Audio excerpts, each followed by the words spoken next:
श्रीराम समर्थ। वक्रतुंड महाकाय सूर्यकोटि समप्रभ निर्विघ्नं कुरु मे देव सर्वकार्येषु सर्वदा। गुरुर्ब्रह्मा गुरुर्विष्णुः गुरुर्देवो महेश्वरः गुरुः साक्षात् परब्रह्म तस्मै श्री गुरवे नमः। विदेहापरि चालवूनी प्रपंच मुमुक्षु जनालागी अध्यात्म चर्चा करोनी बहुलोकजे मेळवीती। नमस्कार त्या ब्रह्म चैतन्य मूर्ती अलंकापुरी पुण्यभूमी पवित्र तिथे नांदतो ज्ञान राजा सुपात्र तया आठवीता महापुण्य राशी। नमस्कार माझा सद्गुरु श्री ज्ञानेश्वराशी। सद्गुरुनाथ महाराज की जय। जय जय रघुवीर समर्थ। श्रीराम समर्थ। जय जय रामकृष्ण हरी। श्री ज्ञानेश्वरी अध्याय 1 अर्जुन विषाद योग ಸಂಪುಟ 49 ತೈಸೆ ತುಲಬೊಂಬಾಳು ಭವತೆ ಕೌರವದಳಿ ಗಾಜತ ಹೋತೆ ते हार ಪೂನಿ ನೇಣೆ ಕೇವುತೆ गेले तेथ।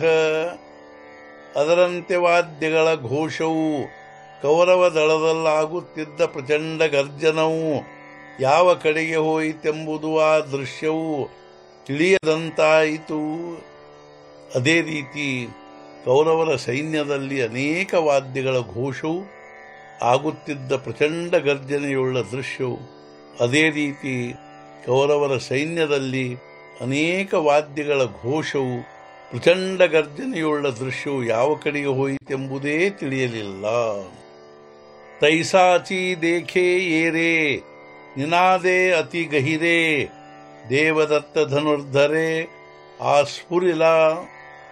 ಅದೇ ರೀತಿ ನೋಡಿದಿ ಅನಂತರ ನಿನಾದಗೊಳಿಸಿ ಅತ್ಯಂತ ಗಂಭೀರ ದೇವದತ್ತವೆಂಬ ಶಂಖವನ್ನು ಆ ಧನುರ್ಧರ ಅರ್ಜುನನೂದಿದನು. ಅದೇ ರೀತಿ ಧನುರ್ಧಾರಿಯಾದ ಅರ್ಜುನನು ಅತ್ಯಂತ ಗಂಭೀರ ಧ್ವನಿಯಲ್ಲಿ ವಿಶಿಷ್ಟನಾದದೊಂದಿಗೆ ದೇವದತ್ತವೆಂಬ ಶಂಖ ಊದಿದನು. ತೇ ದೋನಿ ಶಬ್ದ ಅಚಾಟ ಮಿನಲೆ ಏಕವಟ ತೇಥ ಬ್ರಹ್ಮ ಕಟಾಹ ಶತಕೂಟ ಹೋಪಾಹತ ಅಸೆ.